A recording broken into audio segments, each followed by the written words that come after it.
the ability to become immersed in imagined worlds and places, to lose ourselves in story and dream, is what we want, right, when we talk about cultivating an imaginative life.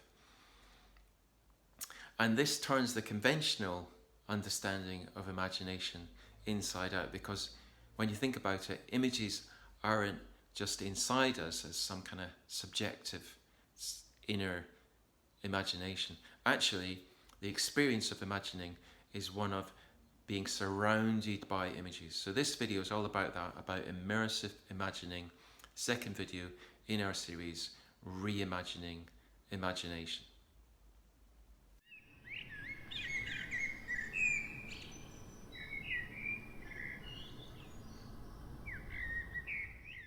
So one of the key ideas that can really help you live a more imaginative life is to understand that images are not flat, two-dimensional paintings on walls or in magazines or on cinema screens.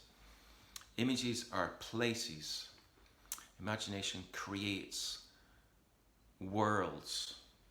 An image is a place, an environment in which we find ourselves. And this is a super helpful understanding, because without it, we imagine that images are like things. They're like over there, they're objects, and we're separate from them. I'm here and the image is over there, and I'm looking at it, and I can figure it out, analyze it, try to understand it. That subject-object separation is not imagining. That's usually just thinking about images. So like when we go to the art gallery, we look at the painting, but then we read the blurb about the painting. We're thinking about the painting. What you want to have to live a more imaginative life is an immersive experience of finding yourself in the imagescape that is that painting. So by attending to, with the senses, as in the previous video in this series, embodied imagination, attending to the sensuous experience of the canvas, we allow ourselves to enter into the image as a place. We find ourselves in the painting, as it were. We find ourselves seeing the world through the eyes, perhaps, of a character in the painting. And that's the satisfying thing that we want from imaginative life. We want to let go of our habitual frame, if you like. We're always coming at life through a story that shapes who we are and how we are, and the actions and perceptions that we can have. Imagination allows us to sort of let go or soften that structure, that framing, and to enter into another way of imagining the world, and indeed imagine it, and indeed who we are in that world, the character that we play in that story world. And this doesn't just happen when we read a novel or go to the cinema. It's happening all the time. And there are these moments, these portals, these entry points where we can step into a new and expanded story. Usually they're disturbing moments where something happens that doesn't quite fit in, something unexpected. And of course that can go two ways. It can be exciting and mysterious and intriguing, or even wonderful and full of awe, and we give ourselves to it. Or it can be sort of threatening and scary and anxiety provoking, and we kind of shut down and try to just ignore it. But learning to notice and look out for those interruptions in the story fabric of ongoing life, that's what you want to do to live a more imaginative life. Because normally we don't realise that we're imagining. Normally, you know, there's just lampposts and street corners and dogs, dog poo. It's just there. We don't realise we're imagining the world. I mean, you wouldn't want to do that anyway all the time, because you'd never get. You just stand there and go, wow, the whole time. Clouds, aren't they amazing?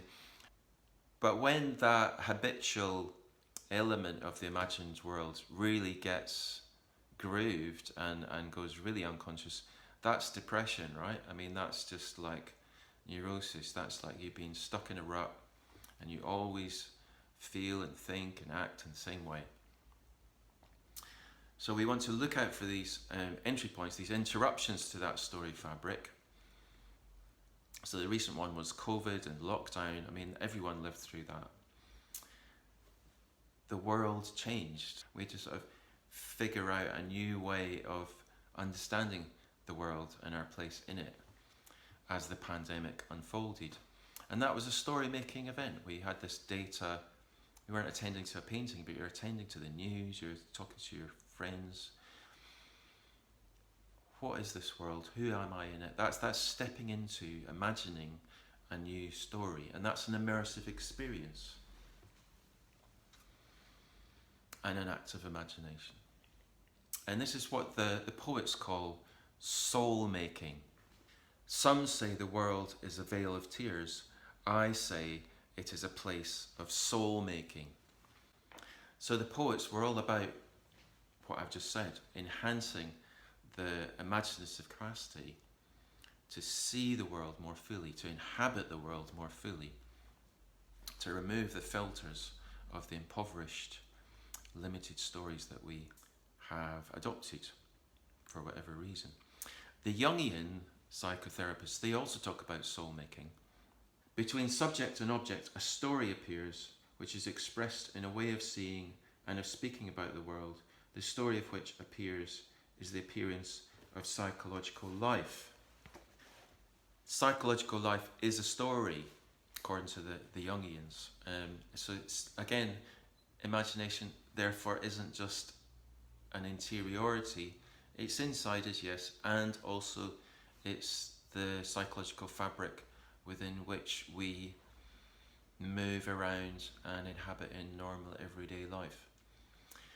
Attending to this, noticing how we imagine the world, and then allowing ourselves to step through those cracks that appear is soul making. So James Hillman, another Jungian, he writes, the making of soul stuff calls for dreaming, fantasying, imagining. To live psychologically means to imagine things. To be in touch with soul means to live in sensuous connection with fantasy. To be in soul is to experience the fantasy in all realities and the basic reality of fantasy. I think that's a good note to end on. The world, the reality that we live in is an imagined one. Imagination creates whole worlds. Images are places, and understanding that will help us live a more imaginative life. So I'll leave it there for today. Next video in our series is going to be on animistic imagining, so all about how images are alive and speaking to us. So I'll see you in the next video. Thanks for watching. Bye bye.